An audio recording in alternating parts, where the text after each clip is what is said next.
Hi అండి, ఈరోజు recipe దొండకాయ ఫ్రైని ఏ విధంగా ప్రిపేర్ చేసుకుంటే దొండకాయ ఫ్రై అనేది టేస్ట్గా వస్తుందో ఒకసారి ఈ వీడియోలో చూద్దామండి. అందుకోసము ఒక 1/2 కిలో దొండకాయలు తీసుకోవాలి.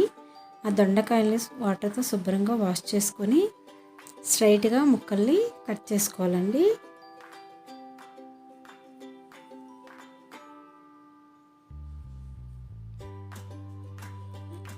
ఇలా దొండకాయలన్నిటిని ఇలాగా ఇటువైపు అటువైపు ముక్క కట్ చేసుకొని స్ట్రైట్గా ముక్కలన్నీ కట్ చేసుకోండి. ఈ విధంగా దొండకాయలన్నీ కట్ చేసుకొని ఒక పక్కన పెట్టుకోండి ప్లేట్లోని. ఇప్పుడు దొండకాయలు ముందుగా దొండకాయల్లో పొడిని రెడీ చేసుకోవాలండి. ఆ పొడి కోసం ఒక 2 స్పూన్స్ ఆయిల్ వేసుకొని అందులో ఒక 5-6 వెల్లుల్లి రెక్కల్ని కొట్టి వేసుకోండి. ఒక 3 ఎండుమిర్చిని వేసుకోవాలి. 1/2 టీ స్పూన్ జీలకర్రని వేసుకోవాలి. ఒక 1 స్పూన్ నూనెని వేసుకోవాలండి.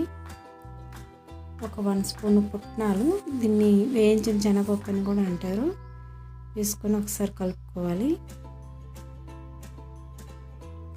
ఇందులో ఒక 1 స్పూన్ పల్లీలు వేసుకోండి.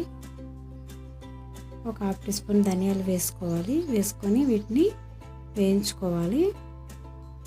వేయించుకొని వీటిని చల్లారాక మిక్సీ జార్లో వేసుకొని పొడిలా తయారు చేసుకొని పక్కన పెట్టుకోండి. ఇప్పుడు దొండకాయ ముక్కలు వేయించుకోవాలండి. వాటి కోసం స్టవ్ పై కళాయి పెట్టుకొని ఆ కళాయిలో ఒక 2 స్పూన్స్ ఆయిల్ వేసుకొని అందులో ఒక 1/2 టీ స్పూన్ ఆవాలు, ఒక 1/2 టీ స్పూన్ జీలకర్ర, ఒక 1/2 టీ స్పూన్ శనగపప్పు వేసుకోవాలి. వేసుకున్నాక ఒక 2 పచ్చిమిర్చిని వేసుకోండి.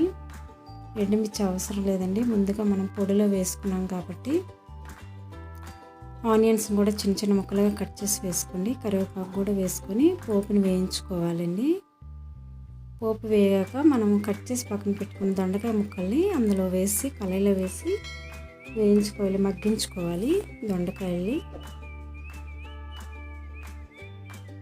ఒకసారి కలుపుకోవాలి. కలుపుకున్నాక ఇందులో ఒక 1 స్పూన్ సాల్ట్ వేసుకోండి.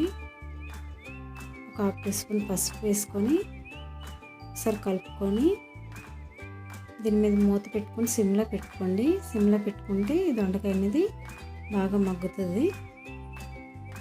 మధ్యలో ఒకసారి మూత తీసి కలుపుకోవాలి. ఈ విధంగా దొండకాయని మగ్గించుకోండి. చూడండి, ఈ విధంగా మగ్గాక ఇందులో కారం పొడి వేసుకోవాలండి. ఒక 1 స్పూన్ కారం పొడి వేసుకోండి.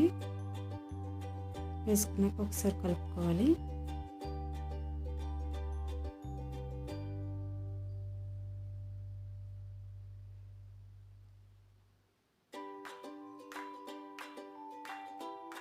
ఈ విధంగా కలుపుకున్నాక మనం ముందుగా మిక్సీ చేసి పెట్టుకున్నాం కదండి పొడి, వేయించుకొని వెల్లుల్లి, ఎండుమిర్చి, నువ్వులు అన్నీ, ఆ పొడిని కూడా ఫైనల్గా కూర అంతా ఫ్రై అయిపోయాక వేసుకోవాలండి.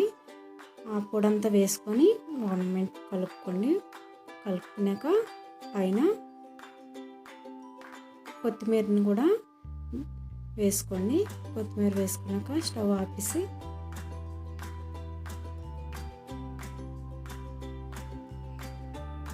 రెడీ అయిపోయినట్టుగానండి దొండకాయ ఫ్రై అనేది. సర్వింగ్ ప్లేట్ తీసుకొని సర్వింగ్ ప్లేట్లో దొండకాయ ఫ్రై అయినంత తీసుకోవాలి. చూడండి, దొండకాయ ఫ్రై రెడీ. ఈ విధంగా చేసుకోండి, టేస్ట్ బాగా వస్తుంది. మనం పప్పుచారు అలాంటప్పుడు చేసుకున్నప్పుడు ఇలా దొండకాయ ఫ్రైని ఈ విధంగా చేసుకొని సర్వ్ చేస్తే చాలా బాగుంటుందండి. ఒకసారి ట్రై చేయండి మీరు కూడా. Thank you.